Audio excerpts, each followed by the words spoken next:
Well, fans, welcome to another episode of the 11.7 podcast, where we are going to be here recapping weekend number one of the college baseball season. And man, it was exhausting. A lot went on, there was a lot happening. We're here to break down all the top stories, the biggest question marks on the year, teams that impressed us, players that impressed us, and we'll go over the mid major top 25. I mean, the mid major power rankings. We cannot say the top 25. That is was it copywrote, copywritten, trademarked? We'll go with Trading. trademark. Yeah. Um, we'll also preview the midweek. The midweek's loaded, by the way. I don't know if you've looked yet. I There's looked. about 7 or 8 I looked a matchups that little bit. I'm be locked in on. As you can tell, it's a late night. Dimitri and I back at it again. Jack just got done calling the Coastal Carolina versus Duke game, which we'll recap here in a second. He did an awesome job. He was on the broadcast, ESPN Plus. Decided to give him the night off. I know he's tired. He's did a lot of broadcasting. Um, Yeah. but hey, we I would say for 11.7 standards, we had a very successful weekend. Got a couple thousand new followers, people interested in college baseball. That was cool. We got to interact with some big accounts. And even like, you know what? Now that I think about it, all of the behind the scenes stuff that we did before the season really paid off. Like our Patreon blew up. We had a ton of entries in our weekend series pick'em and our Survivor contest. Uh, we sold a lot of merchandise on our store. It was just, I don't know. I thought it was successful. This is where you Sorry. I talk. had to turn Yeah, off this my. is where. I had to turn off. Dude, I'm the most like ratchet podcaster out there. Always some noise. I always make people mad with my antics, and I apologize for that. I'm working on it every day. In classes, some therapy, working on becoming a better podcaster. But other than that, what a damn weekend of college baseball. Dude, for real. I'm actually house sitting right now. So if you're watching the YouTube, this is not my house. Family friend of mine out of town, really dog sitting, but I guess you could say house sitting. The dog is a 10-year-old golden retriever, awesome dog. I mean, he does whatever he wants. But anyways, yeah, the setup's a little different. It's bright as hell in this house right now. Everyone can see your beautiful face now. I know, dude. My in my apartment, it is dark typically. But you know So what else is weird? And I was just telling you this before. I tried to the listeners. I tried to convince Ben. No, we don't need to do our video. I just want to go back to our podcast voices and not having our faces on YouTube because I want to be able to do whatever the hell I want. I want to sit here and just do whatever. I lean all over the place and do whatever I'm doing instead of like trying to create a nice presence for people to watch. So I'm like I don't like it. I just don't like it. are you camera shy? Are you camera shy? I'm not camera shy. I'm just not a big public person. I don't know. Yeah, you're a behind the scenes type of guy. But anyways, let's ramp it up a little bit. I don't want to put these listeners to Nope. sleep because they're probably listening to it like right going to work Monday morning if they have to work. I guess tomorrow's a holiday. I haven't looked too far into it. I have to work. But yeah, let's get a little bit of energy in here. Look, so I'm house sitting, right? Look how giant this coffee cup is. Did you fill it up? No, no, no, no. It was actually embarrassing. I don't know. I did like 10 ounces on the Keurig, and it went up to about halfway across this golf ball. Like And that's you 10 feel, and you ounces. probably feel like it's empty. Oh, I know, dude. This thing's completely But empty. yeah, all right, come on. Let's bring the electricity. Let's bring it. Let's bring the noise. All right, here we Um, are. No, so let me start this off. So big news. If you guys didn't see it on Friday, we got an official sponsor. And like we're at the point now where we get approached by like a lot of smaller sponsors and we try to work out deals with smaller companies. We got a big one here. Like this is one that was in the works for a few weeks. And they're a big hitter. And it's Home Field Apparel. You guys probably know about them because they dominate college football, college basketball market. But it is the most premium college licensed apparel in the world. Like I've been a consumer of Home Field I think I've probably bought 5 shirts for myself. It's bad. I should be wearing one right now. I have a UC Hey, shout out to Irvine. Home Field. They're sending us a goodie shipment package. So maybe the next time you guys see us, or the next two times, we'll have some cool Home Field shirts on, or hats, whatever.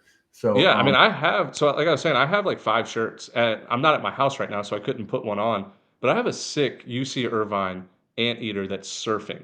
hey, Blue shirt. put it on share screen. I'll share Yeah, let it. me share the screen here for the YouTubers. But when I say premium, I mean these are the softest shirts in the world.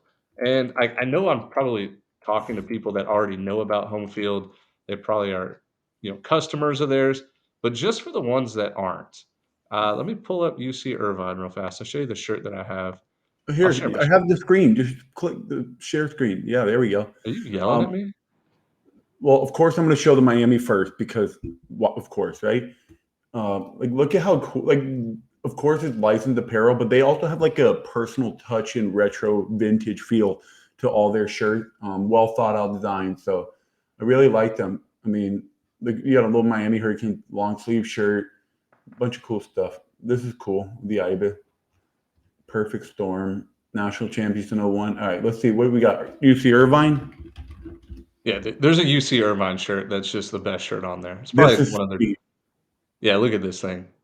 It's an Which one, anteater surfing, and which I one mean, do he you just have?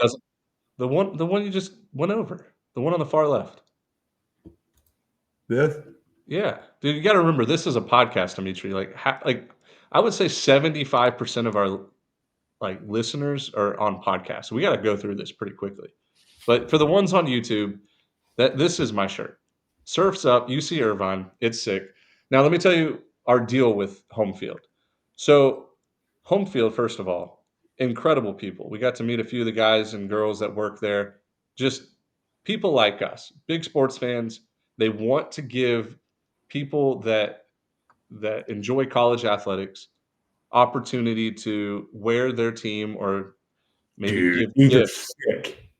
Quit interrupting me, dude. I'm about to come through here and fight you. But yeah, like their whole goal, like they want you guys to wear stuff you cannot just go buy at Dick's or Academy or wherever, Target, Walmart. Like this is vintage look, like Dimitri said, personalized touch, cool shirts, cool hats. Like I'm probably going to ask for a few hats because the hats on there are legit too. Like they have the snapback style, they have the dad hats.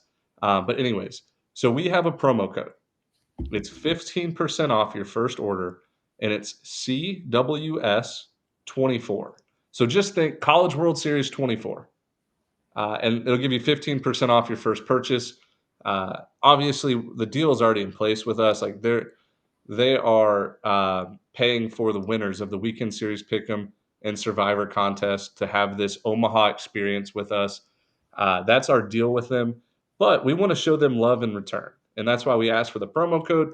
We're like, we have such a loyal fan base. They buy our merch. They subscribe to our Patreon.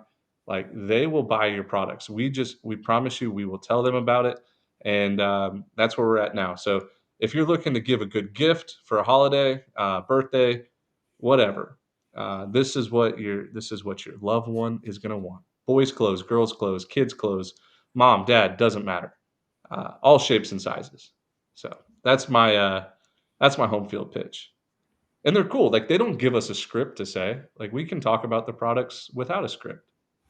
No, absolutely. I mean, I'm just looking. I'm not even a Texas A&M or Florida Gator fan or any like that, but these jackets are sweet. These vintage bomber jackets I'm looking at are. I mean, these Tennessee one is Oh, sick. dude. Speaking of the bomber jackets, they showed us a little preview of what Oh they yeah. have in store for the so the reason why they approached us and we, mutually agreed on this is because they have huge plans for college baseball. Like I said, they dominate the college football market, they dominate college basketball.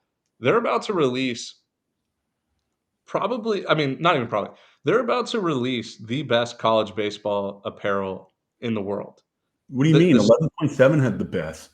I'm just No, kidding. no, no. I'm They kidding. I'm they top us big time. Like, you Oh yeah, guys have no 100%. idea what they have in store. They showed us the catalog that they'll release probably sometime in April, maybe March. but after college basketball season, and it's gonna shock the world. Like, I'm talking Sick. It's I don't super sick. I can't even say what it is, but It's there's a lot of teams and there's a lot of options. So, there's our 10-minute rant about our soft intro, our new sponsor. Let's get into the show.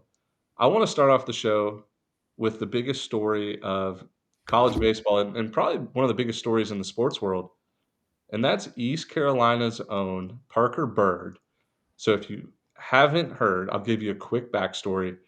Parker Byrd was one of the bigger recruits for East Carolina after his senior year of high school.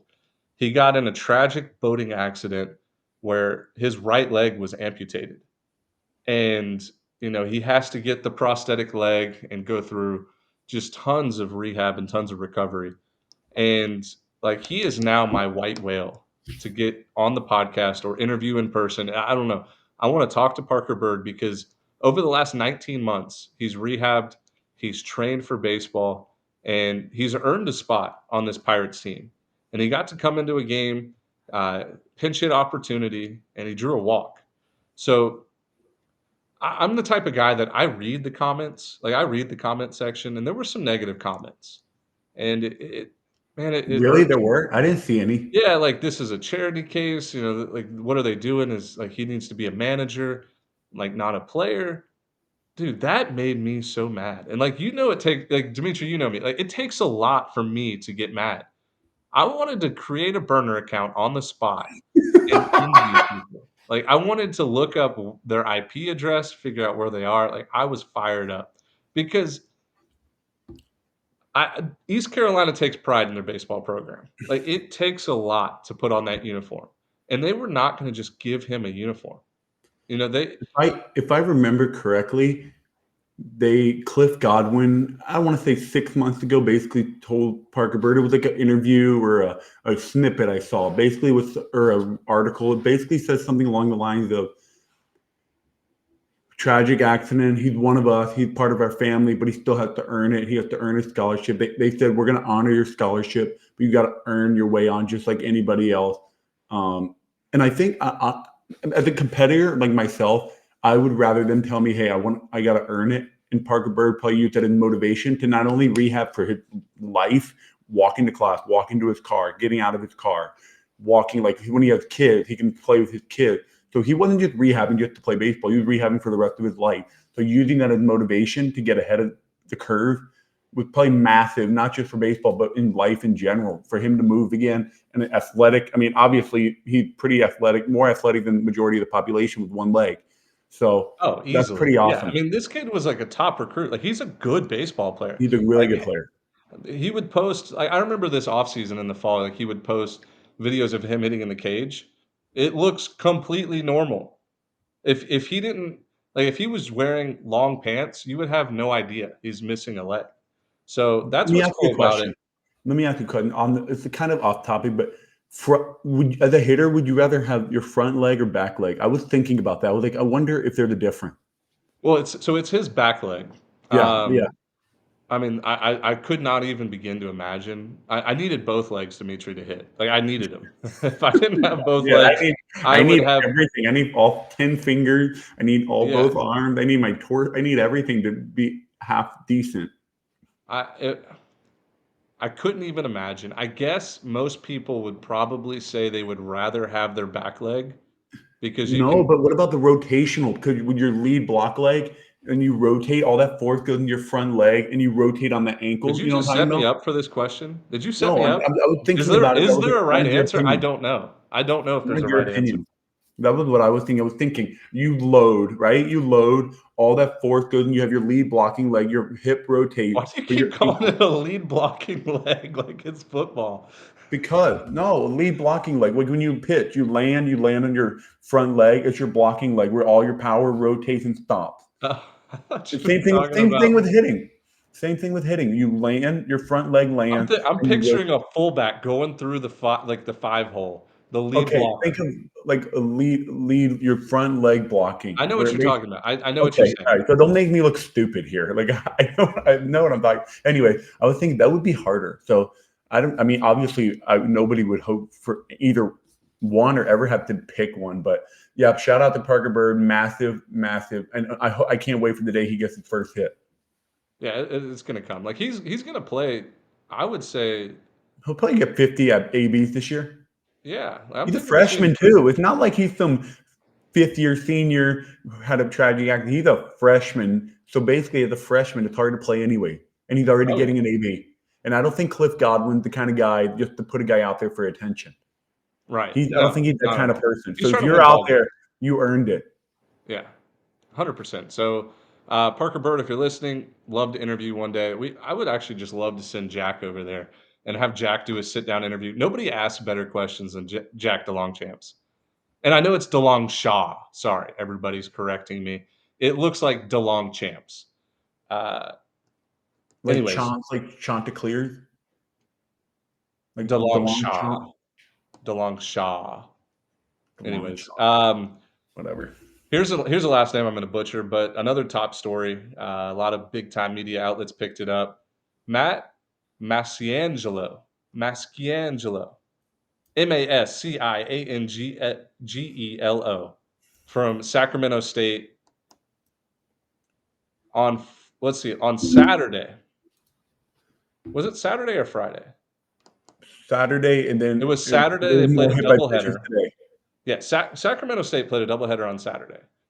Matt Masciangelo went to the plate 8 times, got hit by the pitch 7 times, and then th there was, like, another crazy story. Someone pinch hit for him, and that person ended up getting hit that next step back too, but that's, a side piece of the story. I looked back at, like, MLB players, right? They get 600 plate appearances a year if they play the whole season. Ruben Sierra played 20 years in the major leagues. He got hit 7 times in over 8,000 plate appearances. He did not get hit his last 15 years in the MLB. His first 5 years, he got hit 7 times and never got hit again. You know what's crazy is some people say hit by pitch can be a subjective stat or a willed stat. Basically, you can will yourself to get hit by pitch. You go watch the video. The guy didn't like lean or get on top of the plate. He was just getting plunked in the ribs off the plate. Like it wasn't like it was just a coincidence that he kept getting hit. I don't think he was trying to. I don't think he's the type of hitter that's on top of the plate based on the video. So it's like, yo, this is crazy that it happened to this guy this many times. Because some guys get on top of the plate and they want to get hit and then get on It's first. Go honestly a second. 1 in a million. Like, it's probably greater than 1 in a million odds. Hilarious, absolutely hilarious. You probably get hit by a pitch every, like, maybe 7% of the time. I bet he gets 5 more hit by pitches the rest of the year, maybe. I don't know, man. He might just be a ball magnet, but that was just another funny story there. Um, Well, let's make a bet oh, right now. Over under 5.5 hit by pitches the rest we're of the not year. gonna check. We're not gonna check. I'll write it down right now and we'll check. I mean, 5? 5.5 the rest of the year. Dude, yeah, I'll take the over. I'm You could taking have the said under. 11, and I would have taken the Yeah, over. I'm taking the under. Wait, how do you spell his name? Mac. It's Masciangelo. Masciangelo. I hope I'm pronouncing that somewhat close. Sac State baseball. All right. We don't need to spend any more time on it. Everybody's seen No, it. no, It's no. been on. I'm just gonna look up how many hit by pitches he has in his career so far. Okay, while you do that, I'm going to talk about Chase Burns. All right, talk about him. Chase Burns is going to have a Paul Skeens-esque year. And I know people are going to say, you're crazy. Paul Skeens, that's a once in a He had 1 hit by pitch 25 year. all of last year. Cool. I looked at Chase Burns' like advanced numbers. They're major league quality. I mean, he is throwing heavy ass fastballs. He is throwing tight sliders. And his mound presence alone, it it embarks Paul Skeens. Like they're very similar pitchers. I cannot believe Chase Burns was not a starter in the rotation for Tennessee last year. I know he was electric out of the bullpen, but I want this guy What do you starting the mean? game You and know why? going as long as possible. Huh? I said, you know why he wasn't a starter at Tennessee last year. Why? He wasn't good in the beginning, so they moved him. No, I know, but it, I'm not trying to talk bad about Tennessee, but like you got to figure it out. You got to figure it out I with him. mean, I mean, you know that, but like a change of scenery is massive. You know how it is. You went from UT Martin. You were probably maybe you were miserable there, not playing on a winning team. Went to Blinn, and then you went to Mercer. Who knows? You could have became a top draft pick just based on change of scenery. So maybe for I think Chase I got Burns, worse. I it think I was got worse. but like maybe just a different sound of voice or a tone of voice in his ear It's changed that something damn clicked. Wake Forest pitching lab, man. They just Which is part breed of people. recruiting. That's why you go somewhere where you resonate with the coaching staff, you resonate with their plan for you, and you stick to it. And that's why you don't just commit to the name or Oklahoma, Arkansas, Mississippi State. Go where you resonate with the coaches, and Chase Burns is a perfect example of that. He wanted to go to Tennessee. He's a ball man, whatever. But maybe he found out later than others that it wasn't the best place for him. So he went to Wake Forest, where they're known for developing pitchers as of the last couple of years. It's And here Coach you go. Muscala. Coach Muscala is a genius, man. For over Yeah, at I or at mean, Wake Forest, he great is example. he's going to be a head coach at a power program probably by next year. I'm surprised. I know there was rumors last year that he might have went or he was going to go interview at Penn State, and I think he realized, wait, I'm way better than Penn State. How about this? Like he I'll give might you a be the hot next take. Mississippi State. Mississippi No, State is where I was going to say he's the next it's head not a coach of hot take. Mississippi It's State. not a hot take. He'll I think he'll be at Mississippi State next year. Pitching coach for Wake Forest will be at Mississippi State next That year. was I was going to say. I think he's the next head coach of Mississippi State. Lamone figured it out this year and buys himself another year. Then he won't. But if he struggled, they're going to move on. That school demands excellence. There's no way they go through 3 years of this and give him another year of opportunity to coach that team at the top step. So, in Mississippi State, like pitching guys, remember that Oh their yeah. last who was their head coach before? He got in trouble, right? Oh man, dude, Before you know Lamonis, I'm bad with names. Hold on. he got in trouble, right? And he had to resign, right? But he was a pitching guy, I'm pretty sure. And I think Mississippi State always like looks toward because that's their biggest problem. You're going to get hitters there. They just have struggled with walks. This weekend was better as a whole. On average per game numbers, Mississippi State's numbers were much better strikeout to walk ratio. But they need a pitching coach. They need a pitching guy there. At Park in the bandbox, get some hitters. You're going to get your hitters in the Southeast and Mississippi. Get you a pitching coach that can develop. Shit, that team's going back to Omaha every year again. Yeah. No, yeah, I don't want to really talk about Mississippi State much. Congrats on I your will series say win over Air Force. Dakota Jordan's must-watch television. If we're gonna throw a little bit about Mississippi State, he hit 2 moonshots. Like, he looks like Bo Jackson. He is a freak athlete. He swings so hard, and it's not even like when he connect or if he connects, it's when he connects because he's a good hitter. He hits some balls that I think probably hit the loft buildings behind. Yeah. Uh, But anyway, going back to Chase Burns, that's why I think he left Tennessee. He wanted to be a starter. Vitello said, "Hey, for the betterment of this team, we want you in the bullpen. You struggled as a starter. Right now, we need you in the bullpen." Maybe if he would have stayed, they would have worked on him all offseason and brought him back to the rotation. But at that point, if you're Chase Burns with that kind of draft prospect ability, blah, blah, blah, blah, blah, go somewhere else and be a starter and just start fresh again. And it looks like it's gonna really pay. It's gonna be $1 million decision. I'm gonna make a hot take here, and I know I poo-pooed on your hot take, but Chase Burns is gonna be the number 1 overall pick this year. Dude, I learned better. I thought Dolander was gonna be number one. He struggled last year, but pitcher, I mean, what Skeen went two or yeah, No, Paul Skeens Cruz went number one. 1. Oh yeah. Duh. I was trying to talk myself out of it. So I don't know, dude. Pitching at the No, he's number going one he pick. if he finishes the year, like, with the same stuff like, if he has a Paul Skeens-esque year, he will go number 1 overall. I agree with that. Because, like, for me personally, and I dabble in the draft stuff, and, I find it interesting to look up guys. I was big on Hagen Smith, and I still am. Hagen Smith for Arkansas, I figured or not figured, but I know he has very similar stuff, but from the left side. And before the year, I kind of put all my chips in on Hagen Smith. I was like, you know what? He could have an incredible year this year and go number 1 overall. Like, I felt like he could do it. Now he struggled Friday against James Madison, and there's still a long season. Cold. SEC play is what people are going to look at anyways.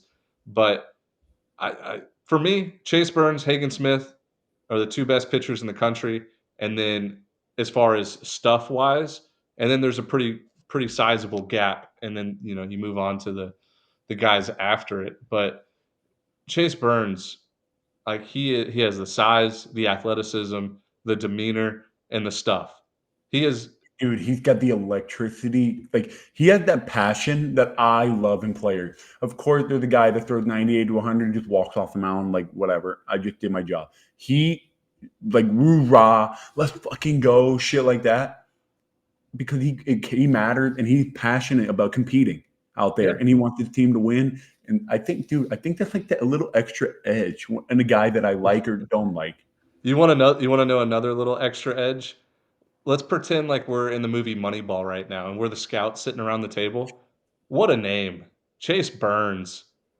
It's like somebody that's addicted to the weight room. They're just chasing the burns. They want the I burn. didn't think about it that way, but hey, I like it. But yeah, I mean, the guy, he roo-rah, he throw the 100. So look, Brody Brecken, he can't find the strike zone. I think Chase Burns had just as good of an arm and pure arm talent as Brody Brett, but he knows how to pitch. He knows how to throw strike. He knows how to do all that. Brody Brett is a guy, if you hit, you're gonna really hit with him. But if you miss, it's gonna be a disaster in pro ball because that strike zone shrink. Hitters are better. Like you have to be perfect a lot of the time as a top first round pick. Yeah. Like you Chase can't risk Burns that. also Chase Burns also has 3 elite pitches. The slider and the changeup, like, they play at the major league level too. So Yep. you'll see this year, I Paul agree. Skeens, I don't know if he'll make it to the major leagues this year, but he'll be flirting back and forth. They might take a chance on him. Chase Burns will be something similar. He'll maybe spend a full year in the minors, and then after that, immediately go into rotation. Do you remember Finnegan from TCU? Went from That's a Omaha. different story, though. Yeah, Finnegan's just different. How Think did he about do? think How about did that happen? Strasburg. Well, the Royals were in a pennant chase, and Finnegan, he had the pitch ability. Like, he threw pretty good, like, mid 90s, but had elite control. I mean, You're telling he was me they just had different. nobody in their farm system just as good as him or better? Why did he fast track like that? Probably because he was I don't know. I You see what don't I mean? know. Like I can't remember why he flew so fast track. The Nobody else would do that. only other starting pitcher I can remember is Strasburg. Like, Strasburg got fast tracked. He's gonna like, that's Skeen's comparison. Um, I hope just Skeens gets fast better tracked. than the league. I hope he gets fast tracked because it's better for the college baseball. Because then fans will be like, "Oh my god, he's already in the big league. I need to follow college baseball to find the next one. Who do I like next?" So Right. it's so much better for the sport if guys start getting fast tracked. But Yep. anyways, we can move on. Yep. Let's talk about Duke. I picture not picture, but I'm anointing Duke as the team of the week. Duke went into a tournament at Coastal Carolina, a place where they won a regional last year. And, man, they're facing 3 other regional teams. Big Ten champ last year, Indiana. George Mason won the A-10, and then Coastal Carolina won the Sun Belt. And Duke went through, and I don't wanna say steamrolled, but they were in They were control in the whole control. time. They did steamroll George Mason. They hit 11 home runs in 1 game. Crazy to think about. They There's teams pitched that well won't all hit their weekend. 11th home run. There's teams this year that won't hit their 11th home run until, like, game 20, maybe 25. All right, how about this? Do you know who one of my 8 teams to go to Omaha is? Duke? I don't know. Duke Blue Devils, baby. I'm Well, you just trying to switched. look here. You remember you switched. You said Wake Forest, and then you were like, "You know what? I'm picking Duke." Um, the whole Coastal Carolina, the 3 run is impressive.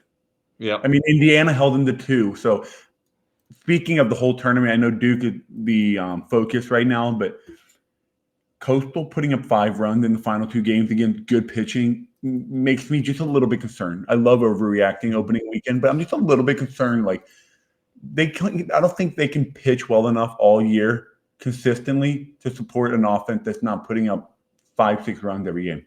I Yeah, think it'll be fine. We can overreact, whatever.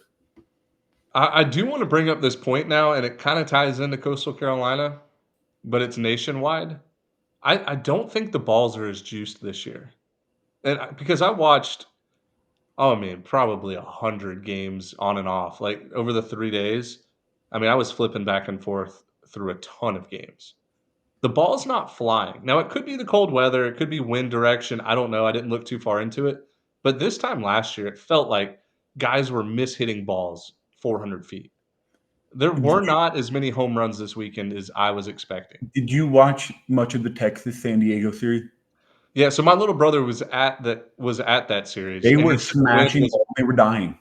well, that okay. The dish is huge, first of all, and the Yeah, wind it's was a blowing graveyard. straight in. So my brother said that he was sitting on the third base side, and they would smash balls, and it looks like they just hit a wall and just come straight down. So, like, that makes that grand slam way more impressive. I mean, that ball would have been David 500 Flores crushed that ball. yeah, and it barely went out. Crushed that shit.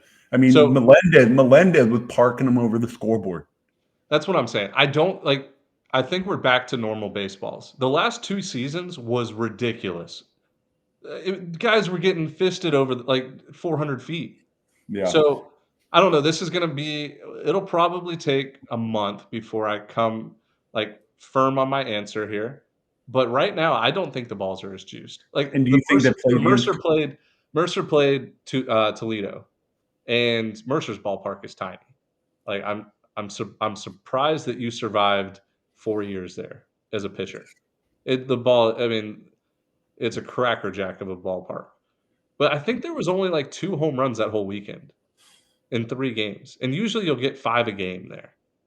Yeah. So, I mean, do you so going tying it all back to Coastal Carolina and Duke, do you think it's more impressive that Duke pitched that well this weekend, or do you think it's a concern that Coastal?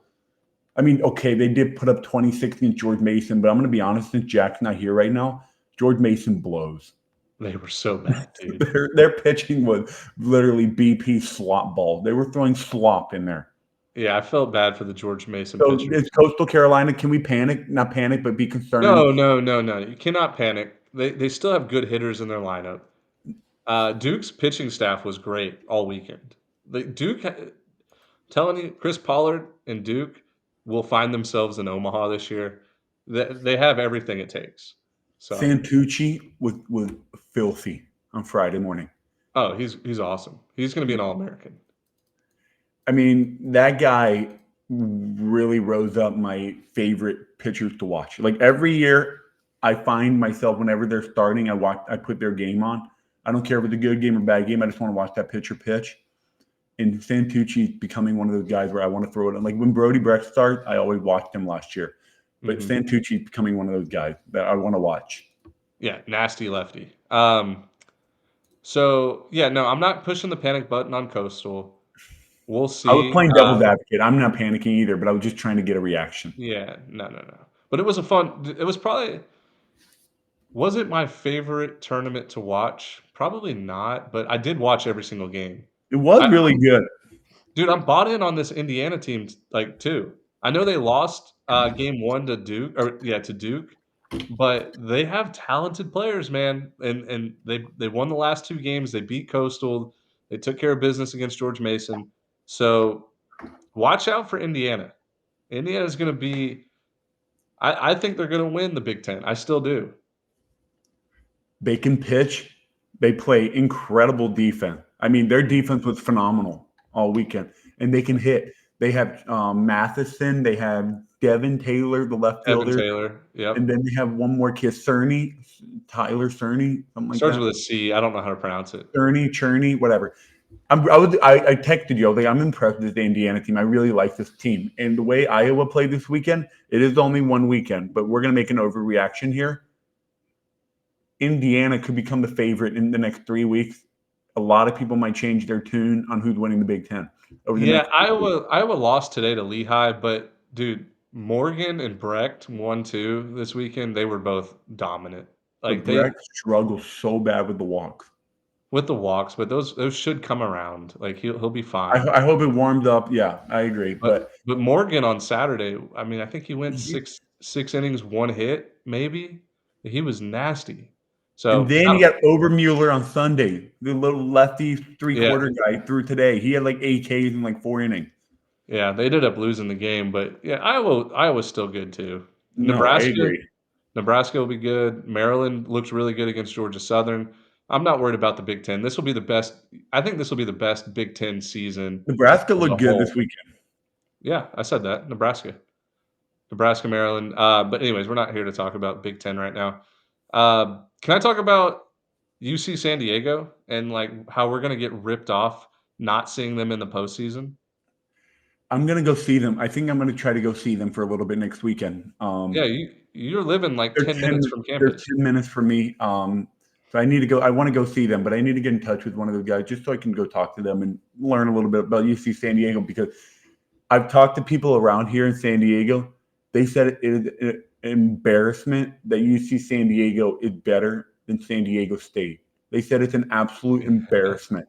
They said that should never happen. A D2 school just transferring to D1 should never be better than San Diego State. And I'm like, well, it's happening right before your eyes. Right. So This for the team is listeners so that good. don't keep up with this kind of stuff in the dirt of college baseball, UC San Diego is not eligible again for the postseason because they moved up from Division Two, and there's like a transition period. If you follow college football, you know James Madison had that thing this past. Let's see, I think they ended up playing in a bowl game this year, but they had to get It like a was because they waiver. needed more numbers. They needed more team. Right, yeah, but anyway, so UC San Diego wins the Big West last year, regular season, so they would have got the automatic berth. They were not eligible, and so that's fine, whatever. But there's a second season that they have to wait it out again. So not eligible this year, and dude, I'm telling you, they're if you take the whole West Coast, including the Arizona schools and including the Oregon schools, they're a top 5 West Coast team. Like, I would probably put them at, like, number 5 right now, behind Oregon State, probably Oregon, UCLA. y do them and UCLA probably neck and neck. I mean, I No would put them way. ahead of probably both Arizona schools or right with Arizona. Like, they're a top 5 team on the West Coast. They're better than Stanford. They're better than Fullerton, better than Long Beach, better than maybe UC Irvine. I have to see more of them, but it's a shame. This is a regional team. I think this is possibly a super regional team. They took dude. Okay, so I know you know this, but the listeners, the first 2 games of the season, they played San Jose State, who returned I think 7 guys They're from old. their regional team last year, like 7 guys in the lineup, plus 2 or 3 starting pitchers, and they just boat raced them both games. Held them to 2 2 hits total hits. combined. Yeah, and so today, Sunday, they're going for the sweep. They're down 11 to nothing in the 5th inning, and the Tritons come all the way back, score 12 runs in the last 5 innings, and win the game. This team, I mean, I texted you, Dimitri. I watched probably like the last 4 innings today, and watched first 3 innings yesterday. They're good. They are talented. They're So I good. don't know what we have to do. We gotta get the NCAA on the phone. This team's gotta play in the postseason. It's They're criminal. It's criminal to not give this team a chance. I mean, why it's does the such an outdated rule NCAA even care if they're in or not? because it's an outdated rule back with the whole um, recruiting rule, drug testing rule, all those little rules where it's recruiting by all those windows and scholarships and all that stuff. It's an outdated rule because the NCAA has changed so much over the last 3 years. You have NIL deals now. Guys can make money. Recruiting rules have changed. All that stuff. It's just an outdated rule that needs to change. 1 year, I'm good with 1 year. 1 year transition period, fine, Right. but that's it. But 2 years, I mean, you only give the kids 4 years of eligibility, so it's gonna be a shame when this group of kids But how win how win impressed with it? 80 games over 2 years and don't get to play in the postseason. How It's a shame. impressive is it that they have this good of a team and recruiting these guys knowing they can't even go to the postseason. How Ryan Forcucci didn't transfer this year and go to a school where he can play in a regional, or Isaac Martinez, their closer, who threw 4 innings Friday night, 8 Ks, pitched again today, the ninth inning, 1 inning, had 2 saves on the weekend. He's a really good lefty. But how I'm impressed that these guys didn't transfer and go somewhere else. Either the head coach got an unbelievable program, getting guys buying in, whatever the magic sauce is that they've got going on. It's impressive. Yeah. The bottom line is if somebody starts a petition, I will sign it. They need to get a waiver for this year. It's gotta happen. It probably Should we won't. try? Should we try to? I'm not gonna Should, get my hopes up. should we try to do something to get this team, whatever it is, we can help? Because I want to watch them play in a regional. I wanna see them host a regional. That's what I want. They have a I cool think they ballpark got a too. chance. You run through the Big West this year, which the Big West is really good. So Like, good. Fullerton looked great, Long Beach State looked great, UC Irvine looked great. I mean, Long Beach, they were on the verge of sweeping Washington, who, by the way, I think D1 baseball had them finishing fifth or sixth in the Pac-12, which is a really good team. Usually, you're on the fringe of an at-large bid if you're fifth in the Pac-12. So that means they thought highly of Washington. They were about to sweep them. Irvine ran through their weekend. Fullerton took 2 out of 3 at Stanford. Yep. UC San Diego, we just got done drooling over them. Like, what more do you need to say? Northridge lost 2 out of 3, Oh, but we had them preseason ranked high in our who? mid-major poll. Who? Northridge. Yep. Hawaii took 2 out of 4 against Ole Miss this weekend. Oh, do Big you wanna West, talk about a baby. team I wanna see host a regional? I wanna see Hawaii host a regional before I die. What would it take for that team to host the regional? Would they have to Well, be the top 5 seed? I think step 1 is there. You split with Ole Miss, you just hope Ole Miss goes on and has, like, a great year, which they might. I don't know, but That would be sick to have a regional. I would dude, dream. their stadium is sick. I've been to it. I forgot, but when I was in 7th grade, my dad took me and my brother and maybe my mom, but he took us to a game, and it was against San Diego, the Toreros.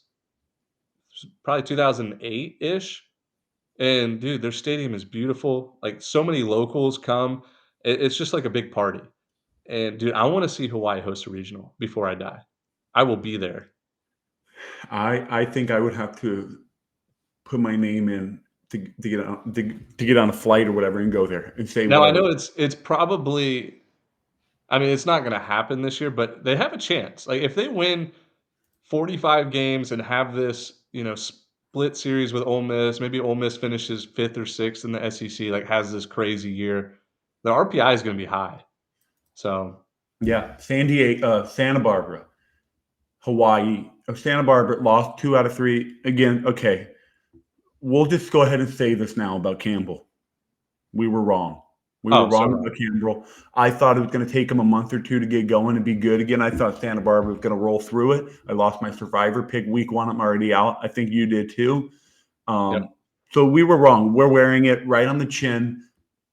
Never doubt Justin Hare fighting Campbell. Well, But and I owe Justin Hare, Coach Hare, I should call him, Campbell's head coach. I owe him a big apology because he told me before the year that they brought in a lot of talent. Like good, they lost a lot from last year's team, but he liked the talent this year. He thought they were going to be fun, exciting, and he told me that. And and I I still picked convinced you. against I him. convinced you they weren't going to be Yeah, good. you know what? You're right. I told I you. convinced You were you. like, "No way Campbell's gonna be as good this year, blah, blah, blah." I And I said. believed you over a Division I head coach, like future legend, Justin Hare. But here was my reasoning. Why would he talk bad about his team? Of course, he's going to gas them up and think they're going to be really good. That's where I was like, Ben, settle down here. Let's look at the numbers. And the numbers say they weren't supposed to be great this year. That's what the data said. I'm That's never what listening to you paper. ever again. Well, that's fine. Don't ever listen to me again. I'll kick your ass into pick them again for year number 2. Yeah. Yep, yep, yep. I didn't wanna bring up the pick 'em. I went 1 and 5. I got my but teeth kicked in. but Absolute teeth kicked anyway, in. I'm not even going to bring up my record. It's too good to bring it Yeah, up. you went 5 and 1. I went 1 and 5. Jack went 3 and 3. So, I have no place to talk. Um Yeah, it was an embarrassing week. I gotta be better. You will It's get better. That's what opening it's a weekend's long for, to get the season. jitters out. It's a long season. I like to But say I know too much. I know too much. I need to just simple it. Like, the people that do the best at the pick'em are the ones that don't overthink it. They're like, "Dude, no way."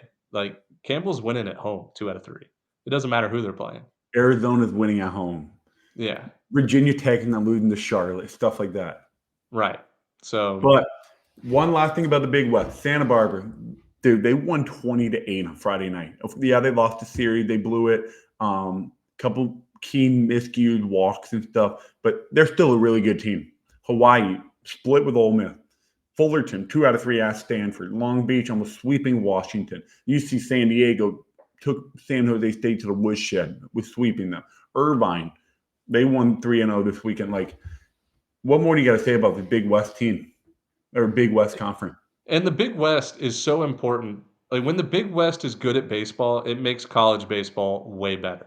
Because think about all of the fans that have, been around the game for 20 years. Like, they're used to seeing Fullerton in the College World Series. They're used to seeing Long Beach State hosting regionals, super regionals.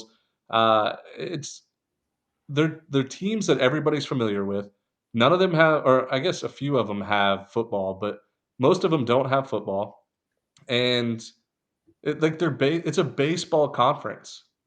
It These teams and these schools focus on investing in baseball. So, it's good when the Big West is good. Plus, it makes, Tuesday nights, Wednesday nights, Fridays, Saturdays, even Sundays way more enjoyable because when the main slate is over with, you can turn it on and they're in the 3rd inning over there at Long Beach State. Most of the games are on ESPN Plus. So, oh, also, shout out Hawaii. Hawaii has probably the best all-around baseball broadcast in college baseball. I guess they do it through Spectrum Sports or something like that. It's actual, it's not a stream. It's like an actual TV broadcast.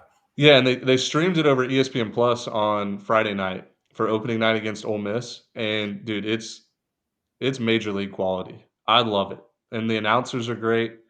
I'm starting to put together a list of college baseball announcers that I really like.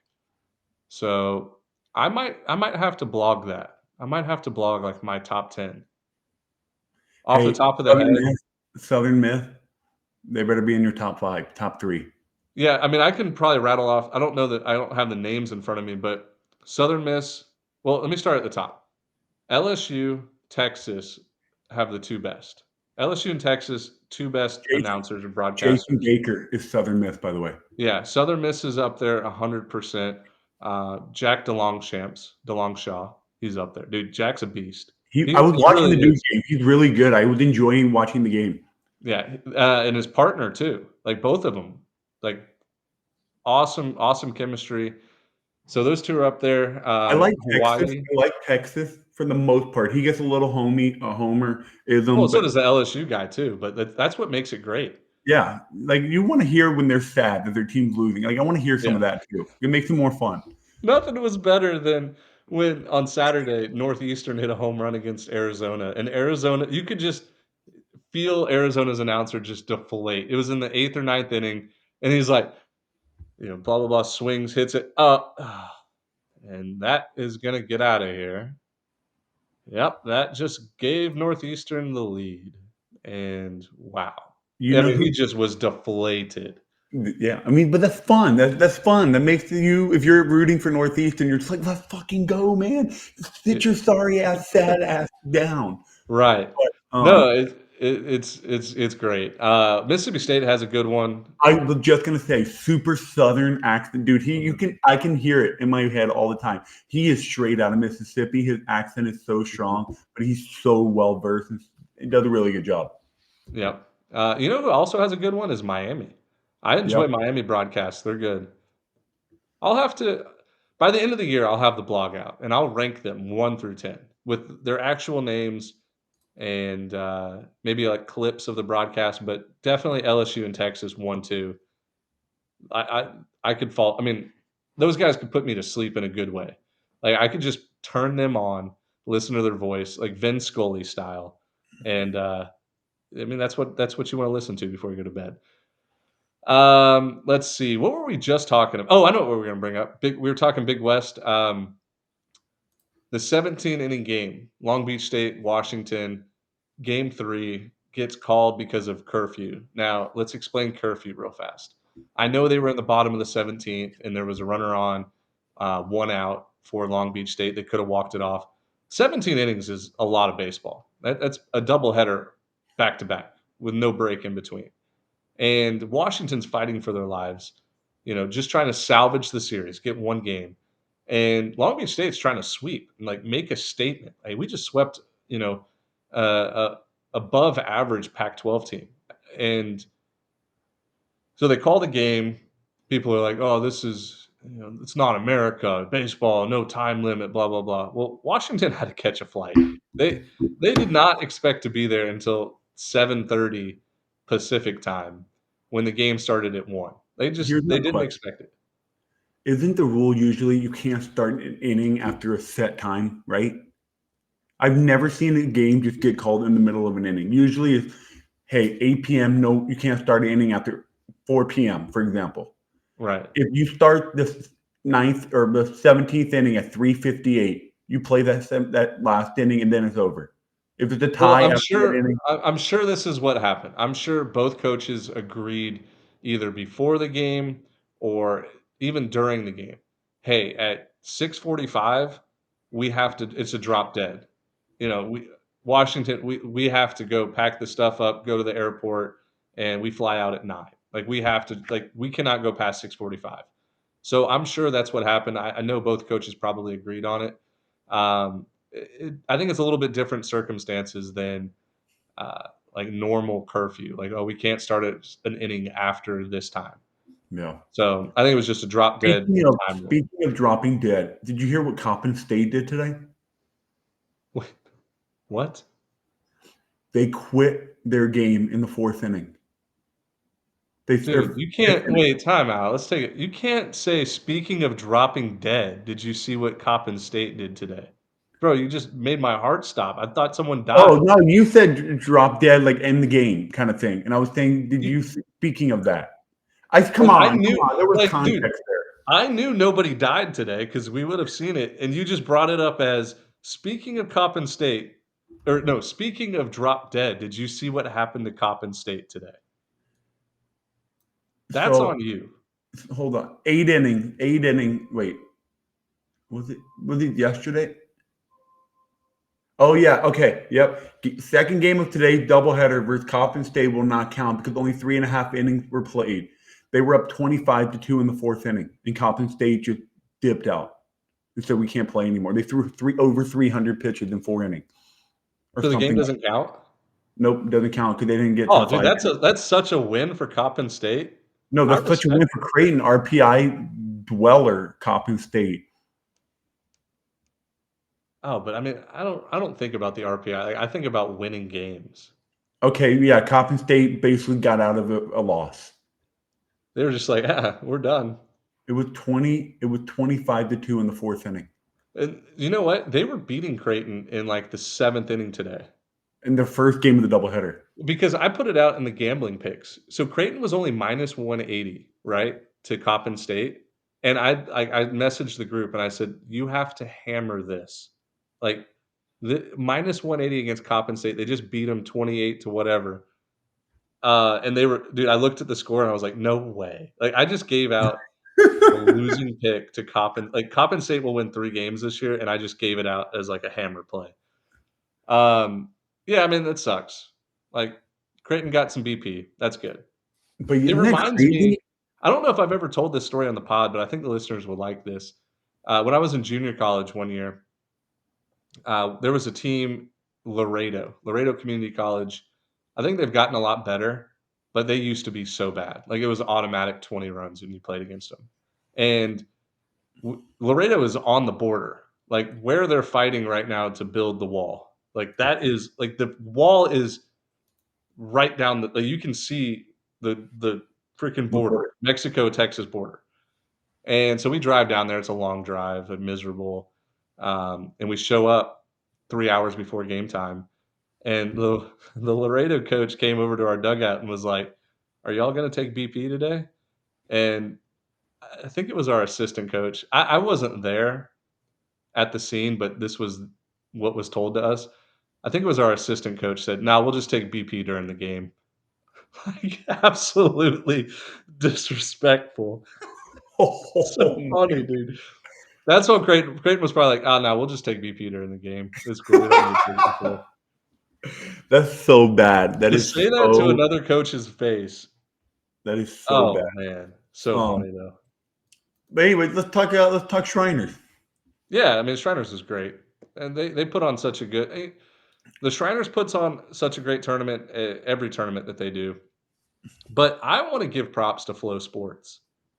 People are hating on Flow Sports. Dude, it's a Hand up, great broadcast. It's a great hand up. broadcast. I'm sorry. If you wanna come at me, come at me. Flow Sports is a great broadcast. Compared to, like, some of the other ones I was watching where the cameras were blurry and fuzzy and 2 camera angles, dude, people are hating on Flow for no reason. They stepped their game up. I will hand up and say it's much better. It's watchable. It's crisp. It's clean. Good transition. You can see the plays. That's all you can ask for. Great broadcasters too. Yep. I mean, it Yeah, was all around good product. Like we paid for it to watch the game because obviously we need to see all the game. $30 for a month, a little crazy, but if money's not a huge issue to you, it's worth it because you get to watch quality game. right, and we're gonna have it like, they broadcast, I think, the CAA games and a few other tournaments throughout the year, so, it's definitely worth it. Now the games itself, I mean, most of them were tight. Like, most of them were back and forth, tight games, very, very dramatic, and, I was impressed with every team except for Baylor. Like, Oklahoma showed me a lot. Oregon showed me a lot. Tennessee looks great. Texas Tech can hit the crap out of the ball. Dude, Texas Tech's pitching was way better than I thought it would be. I'm loving Texas Tech to win the, I think they're gonna win the Big 12. I wouldn't be surprised. Oklahoma State looked like dog shit this weekend. Texas is vulnerable. Maybe San Diego's way better than people think. I mean, I know we're both pretty high on San Diego, but You're not as high as me on them, which is fine. I'm a San Diego homer now, I guess. But I thought they played really well this weekend. So, yeah. but yeah, going back to what you were saying, Um, yeah, who ended up winning the tournament? a whole bunch of teams tied at 2-1. You would have to go run differential. Um, Texas Tech 4 run differential, It might have negative been 4, Tennessee. -1, +3. Okay, +3 for Texas Tech. And then Oregon 2-1. So what did I say? Texas Tech +3. Yeah, I'll write it down, +3. We're gonna All figure out right. who won this tournament right here, right now. Yep. Texas Tech +3. This is Oregon +2, +5, -4, +1. Oregon is 1. +1 on the run differential. Nebraska, nope, they went 1-2. Tennessee +4, -4, even +6. Yeah, they just beat Baylor by 6. Yep. And then Oklahoma -2, +4, so +2, +3. Tennessee went to Shriners. Oklahoma was +5, Tennessee was +6, Texas Tech +3, and Oregon No, +1. Oklahoma was plus. Yes, yes. Well, congratulations to the Tennessee Volunteers winning the Shriners by run differential. Speaking of Tennessee Volunteers, AJ Russell is Chase Dolander 2.0. He had that invisible fastball. Oh, dude, I think he's better than Drew Beam. I Dude, I think they made the right decision he starting him on Fridays. he reminds me of Chase Dolander so much. Just no emotion, just invisible. Dude, he threw like 20-ish fastballs out of like 28 something fastball, all fastballs, and had 6. He struck out the first 6 batters of the game and had like 8 or something like that in the first like 4 innings. I mean, Yeah. dude, it was invisible fastball, just 96, Well, 97. he was their best pitcher. He was one of the best pitchers in the country last year in the postseason. He was so good and, like, so crucial for 'em, and, I mean, he was he was their number 3. He was behind Dollander, he was behind Beam, um, and really, I mean, they probably relied on Burns more than him, but you could just kinda see it where he felt like a guy that was gonna come in this year, eat up innings, get a lot of strikeouts, a lot of wins, and, I mean, he probably earned that Friday night role in the offseason. Yeah, but this is going back to the whole thing we had about Chase Burns. Tennessee developed pitchers. Come on, we've been watching them. They Oh, had freaking Redmond break their all-time save record. The guy was just a soft-throwing lefty who turned into a pinpoint, little bit of velo, 88, mhm. 90, 91, whatever, and he turned into one of the best relievers in Tennessee's history, closers. So they're developing pitchers there. Chase Burns just wasn't the right scenery for him. Go find somewhere else to play and move. No hard feeling. Right, okay. Yeah, that's a good way to put it. But you're right. I mean, they do develop pitchers. Like Dolander was a transfer from Georgia Southern, and I don't even think he pitched at Georgia Southern his freshman year. I think he was He wasn't the redshirted. real Dolander. Yeah, and then he goes in like his redshirt freshman year, and what did he go 12-0 freshman of the year? I don't know. Anyways, one of the one of the best all around series. I know we're jumping around. This is just kind of what we do. So if you're a new listener, just bear with us. Like we jump around, but I do want to talk about this Wright State versus Louisiana series. It was some of the best baseball of the weekend. Back and forth games, high intensity, late game drama. Louisiana ended up winning best 2 out of 3, but I think if they played this at a neutral site or at Wright State, I think Wright State would have won the series. Wright State's good, and I was not expecting them to be good. They lost a lot from last year's team. Everybody remembers me being super high on them, picking them to win the Indiana State Regional You love the as a Raiders. 4 seed. I'm back in on the Raider game. Raiders are good, and Louisiana's good. We did not have them preseason ranked in the mid-major poll. That was a mistake. They, uh, they There's they only have room some for 20. issues. Hey, there's only room for 25 teams. We were nitpicking in that 16 to 25 range in the preseason. It's hard. Yeah, I was really impressed with their pitching and defense, and usually, like, Matt Degg's teams, head coach at Louisiana, usually they rake. This team has gotta figure it out offensively, but they're gonna be in most games. I love the pitching staff, the defense was great, play well at home, great home field advantage. They're gonna be right in the thick of things in the Sun Belt. Yeah, I mean, if you watch that series, and for those that didn't, it was really clean pitching, not many walks, great defense, and timely hitting. That's like what the beauty of baseball is: a 5-4 game. Great defense, timely hitting. Two out scores where it's just not you're just not a merry-go-round around the bases and stuff like. It was just a really well played series, and it had postseason feel to it. Like Yeah. both teams very even. Whoever edges it out, congratulations to you guys. Congrats to the other team on a great series. Nobody's disappointed. Everybody goes home happy. That was the kind of series it was for me. Yeah, and one that kind of one series that paralleled to the Louisiana Wright State was Dallas Baptist and SEMO. Southeast Missouri gave Dallas Baptist all 3 days, everything they could handle. Dallas Baptist ended up sweeping SEMO, but I think SEMO had the lead in the 7th inning or later in all 3 games. So, I compare SEMO to a Wright State. They probably both will win their conference, and Louisiana and Dallas Baptist are just household names nowadays. Like, they're no longer these, like, Cinderella mid-majors, whatever. Like, they're established baseball programs. So, uh, watch out for SEMO in the postseason. Like, those guys can play really well. I was the most I don't know, I watched the games, I was rooting hard for Dallas Baptist because I was betting on them, but SEMO's got some athletic dudes, like tall, lanky, athletic dudes. Hey, Uh, they were up 5-2 in the sixth. Then it was tied 5-5. Dallas Baptist won 9-5. That was game one.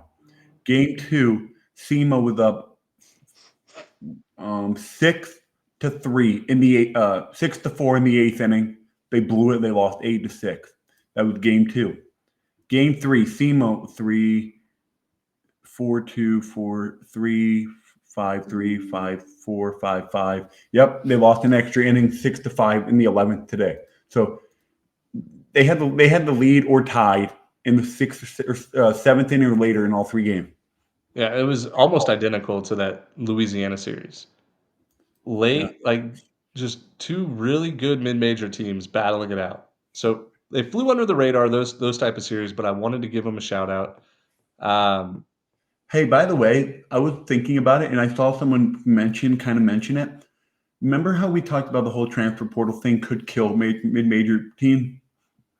looking back on it, maybe it's a blessing in disguise where good Power Five guys are dropping down to the mid-major level because they Oh can't yeah. play. They're not getting playing time. So maybe that super high-profile guy at Dallas Baptist goes to LSU, right? Hmm. But three SEC, Power Five recruit that were freshmen, sophomore that didn't get playing time in those schools go to the mid-major level. So you trade one and get three, kind of thing. So Yeah, I mean these teams are getting much better. yeah, that's a great way to look at it. We've said it on the podcast a lot too. I bring up Mercer all the time. Like Mercer's best players go play at Georgia Tech or Mississippi State, Ole Miss. They lose them to the portal, and then they get three guys that are drop downs from the SEC or ACC. So yeah, it works both ways, and that's why I think college baseball is in a great place right now. Um, Shrink it I to know what I was going to say. 150 I want to teams. give I want to give a couple shout outs to some SEC teams. South Carolina looked really good. I know they played against Miami, Ohio, but Miami, Ohio is not bad. They're usually pretty solid in the MAC. Roman Kimball is going to be a Friday guy, I think, by the end of the year, bouncing back from Tommy John surgery. I put it on Twitter. He looks just like Roy Oswalt on the mound. Smaller guy, but Big long old rainbow. stride, fastball that rides up in the zone, 12-6 curve, and he just has the mound presence. So South Carolina threw a no hitter today combined. That was cool. Ethan Petrie hitting bombs yesterday. He's just such a pure hitter, man. Hey, Like he, I know. Shout out to LSU. They broke a school record today for most singles in a game with 20, yeah, and they tied a school record for most hits with 27 today yeah. in They VMI. they And needed to VMI is not do a that, slouch. huh? VMI is not like some podunk garbage Yeah, team. they are, VMI, dude. They have the worst pitching staff in the nation. That's what I was saying. LSU needed to do that today because buddy, you're the one that picked VMI to win the SoCon. only because I told you I'm not picking Mercer. I have the Mercer jinx. I have to pick somebody else.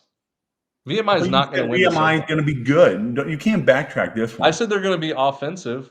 They can score a lot of runs. Oh, okay. Well, they No, they VMI's pitching staff is awful. so bad. Off. They were throwing 84 miles an hour today. Like I'm glad LSU put up 27 or 40 or whatever they did. Who you taking, Um, George Mason pitching or VMI pitching? oh boy, George Mason. Yeah, George Mason. They got taken to the back house. I know, I know. I just VMI's pitching is so bad. They've always been bad. Except they do have a major leaguer that I faced.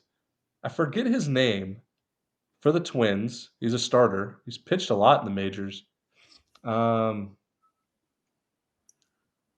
I don't know. He was there when I was there. He actually beat us one time on a Friday as a freshman. Anyways, no, I wanted to give the other shout out in the SEC to Texas A&M. Texas A&M is an Omaha team. They rebuilt that roster, and then they also have, I think, a future number one, number two, number three overall pick in Jace Laviette. I can't pronounce his last name. I Lava, had the lava, same problem last lava, podcast. lava, lava. I don't know. Whatever. He's a stud. At 3 homers, just moonshots. He was rocketing balls, and I he's got love the ball protection. five home run on Saturday or Friday or Y Saturday. It was Friday, Yeah. and dude, Braden Montgomery just looks a lot better in the box too. Obviously, he has the stats to back it up his first 2 years, but he looks like a professional hitter now. A&M, I know they were playing McNeese State. McNeese State is usually solid. Like they might win the Sun or the Southland Conference. Who knows? Southland Conference is wide open this year, but just looking at the size and the just freak athletes that Texas A&M has, I'm all in on them. I think Texas A&M is going to surprise a lot of people. Get back to that 2022 where they finished semifinalists in Omaha. Coach Schlossnagle's got a talented roster. So South Carolina, Texas A&M stood out to me. Obviously, you could just name off the rest of the SEC. Everybody looked good. Kentucky whooped up on USC Upstate. I did Smoke, not see that smoke. coming. Dude just smoked them all 3 games, and Upstate was a good team, and they are a good team. How about Georgia Florida? looked They're the Georgia only looked great. Florida's the Florida, only winless team in the SEC, by the way. yeah, I mean, Florida loses that game to St. John's. St. John's, they're Look they're great. pesky, dude. They're pesky. They might win the Big East. Hey, for people that don't know, St. John's used to be a powerhouse. They used to be a baseball powerhouse. I wouldn't say powerhouse. Would they For make mid-major standards, they one were a one powerhouse. super regional maybe in like 2008? They were, but when I think of mid-majors back in those days, I think of teams that just ran train through their conference schedules every year. We're always in the Right. postseason and regional. That was St. John back in the day. They were pumping out pro ball players. So Joe Panic. He's St. yep, John's. this is just one of a few. So yeah, I mean, But let's be honest. Florida would have won the next 2 games by 15 runs. same thing. Same. You could say the similar thing, like kind of what happened with Vanderbilt. They ran into a good FAU team, had a battle all weekend, ended up blowing them out on Sunday when they run out of gas. Mhm. Florida probably would have done the same. Yeah. Colby Shelton is a damn good player too for Florida. He is. I'm all in on the Colby Shelton. He hit 25 homers as a freshman last year at Alabama, and he hit a ball on Friday. He's got that, like, Daniel Murphy swing. The lefty, like, golfs the ball out of there. He's fun Hey, to watch. speaking of FAU, does East Carolina have a new threat in the American Athletic? The American's better than I thought. FAU surprised me. I know USF only played 1 They played game. really well against UConn. Yeah, that was an exciting game. And Wichita State, they have some dudes. Wichita State, they had a guy hit a 490-foot homer, allegedly. I don't know if it was TrackMan or Rapsodo, Yakkertech, one of those, but it read off the bat at 490 feet. So, yeah, I mean, I think the American's better than what we thought. We'll see. We'll see how it plays out, but I I firmly believe that East Carolina is the best team by far. Charlotte will They be good this year. Will be pretty good this year. They're Charlotte going to take. disappointed me, and I like Coach Woodard a lot, and I like what Charlotte's built, but they did disappoint me. Now, maybe Virginia Tech's way better than what people are thinking. And honestly, after watching those games, I think Virginia Tech is back to 2022 Virginia Tech, number 4 overall national seed. Maybe not that good, but last year was a disappointing year, and they lost Dimitri. Uh-oh, somebody disconnected. Hello, Benjamin.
Are we still recording? I guess, yeah. I basically said, well, there goes Ben. All right, well, I'm back. We'll This will do, be fun. Huh? can you edit that part? No, we're not gonna edit. We're just gonna keep it rolling. People All will know right. my I was internet. in here Like I texting. said, I'm house sitting. Internet, I guess, is not synced up the way I wanted it to be. But what were we just talking about? Because I We just were threw a talking about the American Athletic in Charlotte. Oh yeah, I mean they came out today and scored a bunch of runs and won, but But Virginia you, Tech you held said you them. weren't a huge fan of them. No, okay, I take a step back. I am a huge fan of Charlotte. I love what they've built. They disappointed me. That's all. If I said I'm not a huge fan, I did not mean that. They just disappointed me the first 2 games, but they bounced back. They salvaged the series. I think Virginia Tech's gonna be really good now that I saw them play. But I mean, long season. Yeah, I mean, I think it's East Carolina's conference to run away with. But I do think FAU will put up a good fight. I think Charlotte will be there. South Florida can really pitch, so they're going to be competing. Rice got smacked around by Notre Dame, but they're not going to be a walk in the dog park either for most of these teams. Tulane had a good weekend, so American athletics should be competitive. Yeah. But hey, speaking of Wichita State, we can kind of move this conversation toward the Big 12 and Peyton Tall. Tolley, Peyton Tolley. What about him? I mean, he's a beast in the box. He can hit. Yeah. He didn't pitch too great this weekend, but he can hit. Well, nobody at TCU, like none of their starters pitched well. They gave up a ton of runs.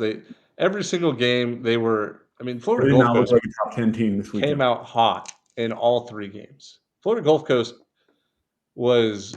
I mean, They should have for won the that series. first 5 innings of the series, first 5 innings of each game, they looked like an Omaha team.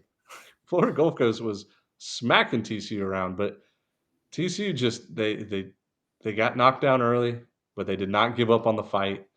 Ended up winning all 3 fights, won the series. I think that shows me more about TCU. Like they're not going to give I'm up. disappointed in them.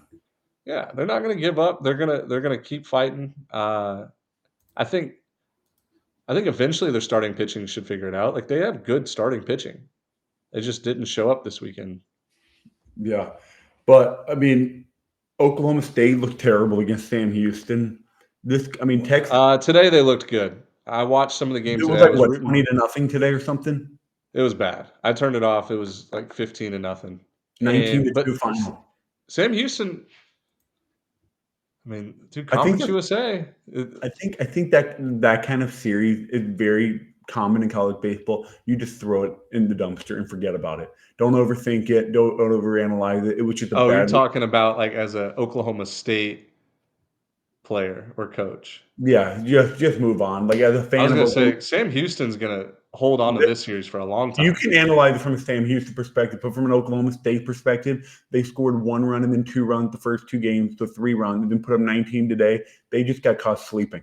Like, Yeah. opening weekend, they just got caught sleeping. I wouldn't overanalyze it, but Oklahoma, Texas, and um, Texas Tech all look really good this weekend. But you know how it is. Right.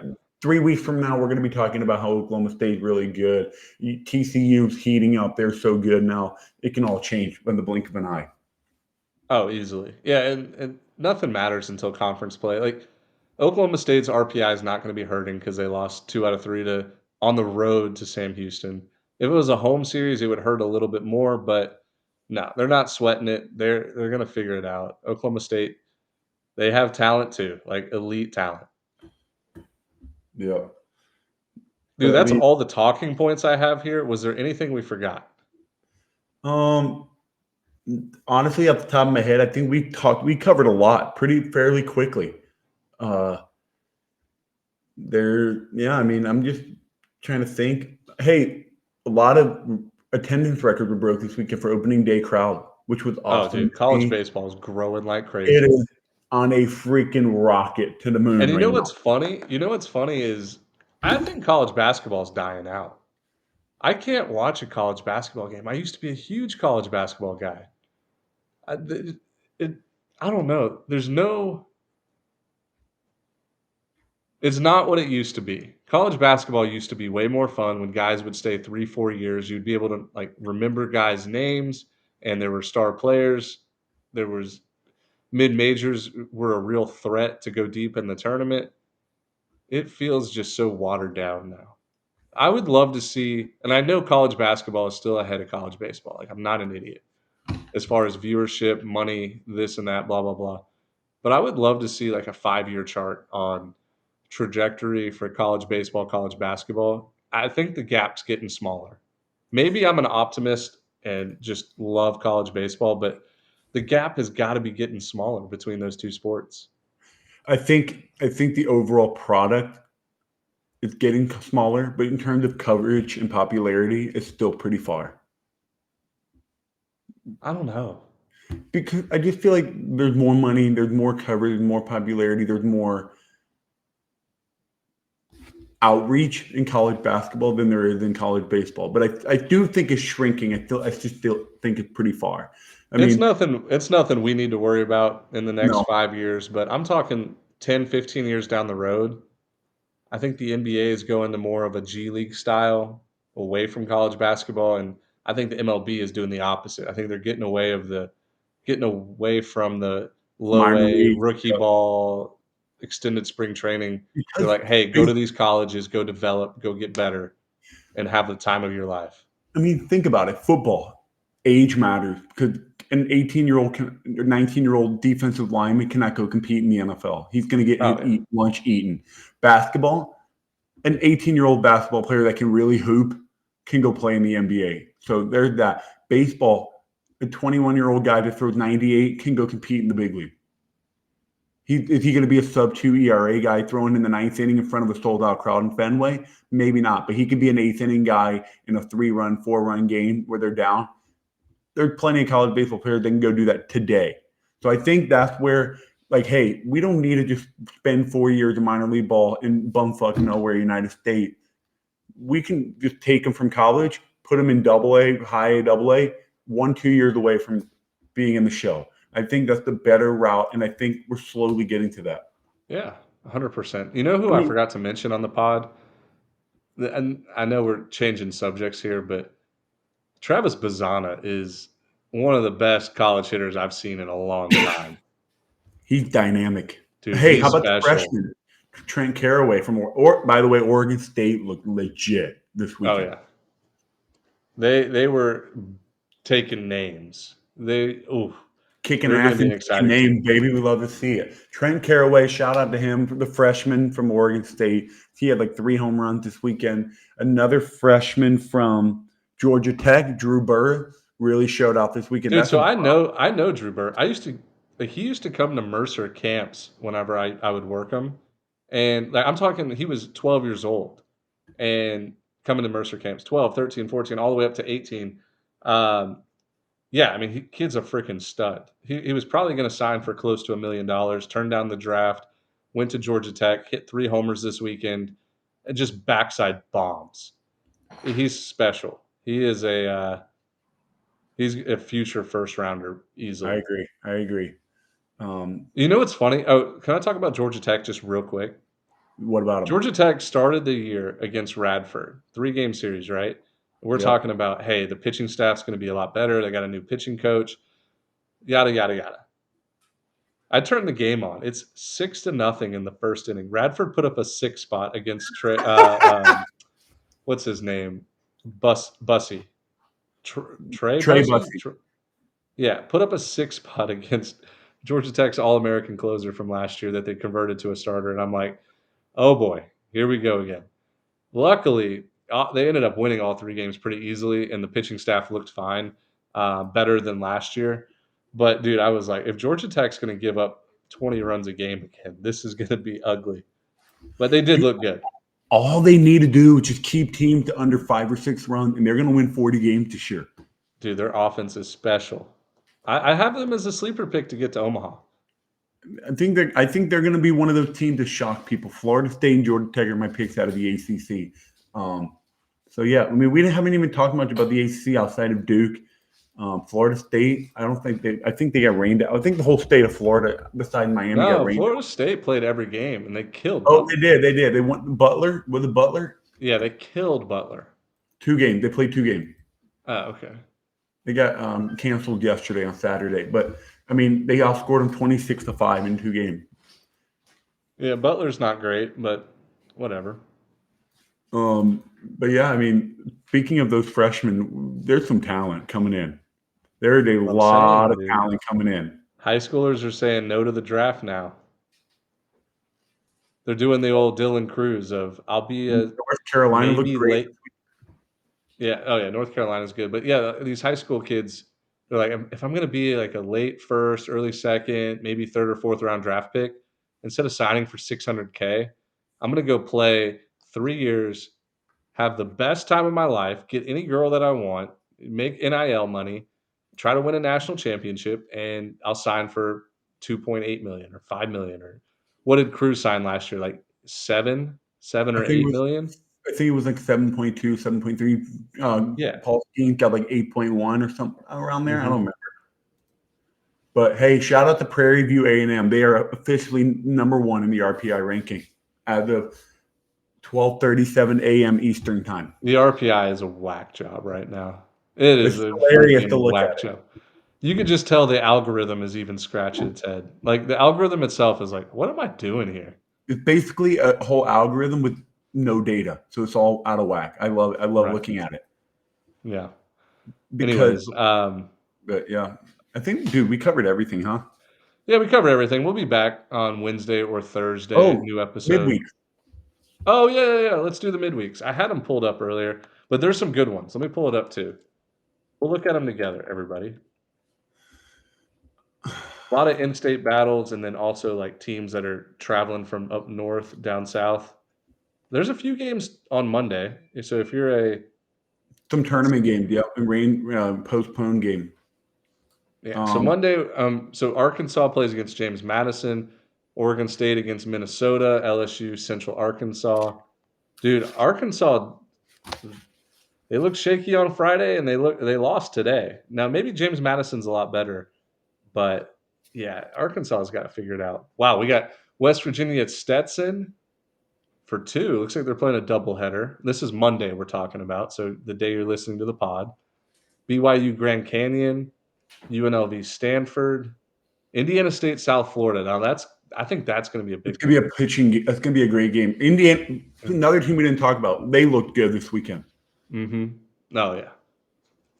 Yeah. Wow. Indiana State just always does it. Air Force at Southern Miss on a Monday. That's cool. Hey, how about this? San Jose State's got to hop on the road tonight and go straight back up north and play Fullerton in less than 24 hours. They got to drive from San Diego all the way up. They probably flew, right? I don't know. You You don't. tell You're not me. driving all the way up to NorCal, No. but Maybe. good games I don't know. tomorrow.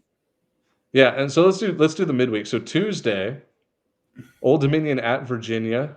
That's going to be an offensive game.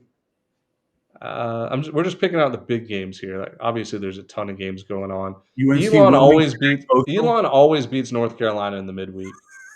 They're playing. Wilmington at Coastal. That's a big one. Um, How about Troy has to go down to the Rattler Dome, hey, Florida A&M? That's a oh yeah. trap spot. Hey, East Carolina at Campbell. Must watch. Must watch. Yes. Yes, yes, yes. Campbell beaten them at the last like 2 years. They've handled them pretty well. Texas Yeah, State that's at right. I think they beat TCU. them 2 out of 3. I think they play 3 times a year. Texas State at TCU. Book it right now. Texas State wins that game. Ooh. That's gonna be fun. I'm gonna have to sit down and watch that game. Oklahoma at Dallas Baptist. Wow, another banger of a game. San Diego at Irvine. That's a big one. Um, speaking of, I was going to bring this game up. UC San Diego at USC. USC looked like horse shit this weekend. Yeah, oh yeah. They lost all 3 games, like, pretty bad. 8-1, they lost to BYU. 8-1, they lost to Grand Canyon. 5-2, they lost to Ohio State. I'm not a buyer and believer in USC. I think they need more time. They need more time. They don't even have a home stadium this year. They're playing in, like, Nope, some nope. city You park. can't. Oh, how about Wednesday? We get Texas Tech at Oregon, or no, Texas Tech, Oregon State at Globe Life in Arlington, 1 o'clock on Wednesday. 1 Eastern, I think. UCF, What? Miami on Wednesday, Liberty at Duke Wednesday. Hey, Miami offense looked really good this weekend. By the way, Oh, yeah. they looked offensively. They looked really good. So Indiana State at FGCU on Wednesday. I know FGCU got swept, but they're gonna be good this year. Like, they should have won at least one of those 3 games. yeah. Yeah, I don't know. I mean, it's gonna be a fun midweek. Obviously, every midweek, it's madness, it's crazy. Yeah. Well, Any that's all I Thursday got. games? Yeah, no, Nebraska Grand Canyon on Thursday. But anyways, yeah, let's end it there. That was a good episode.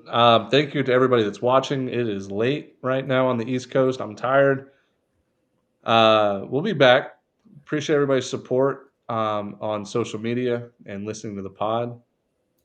We've got what 15 weeks left, so let's No, 13 weeks of regular 13, season left.